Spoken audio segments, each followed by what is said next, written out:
নিজের পরিচয়ে পরিচিত হওয়ার চেষ্টা করুন।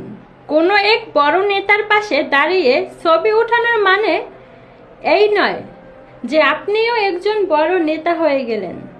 কারো সাথে খারাপ ব্যবহার করবেন না, হয়তো মৃত্যুর আগে ক্ষমা চাওয়ার জন্য তাকে খুঁজে পাবেন না। মন, মাথা আর মেজাজ সব সময় ঠান্ডা রাখবেন। মনে রাখবেন, লোহা ঠান্ডা অবস্থায় মজবুত থাকে।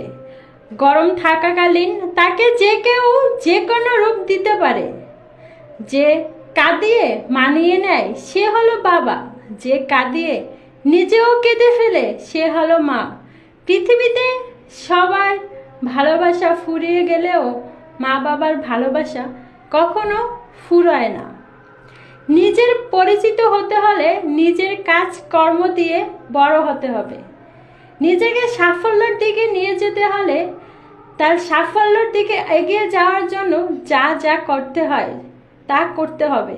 ধৈর্য ও কষ্ট, এই দুটো জিনিস ছাড়া জীবনে কখনো সাফল্যের দিকে এগিয়ে যাওয়া সম্ভব নয়। জীবনে ভালো কিছু করতে হলে সব বাধা পেরিয়ে সাফল্যের দিকে এগিয়ে যেতে হয়।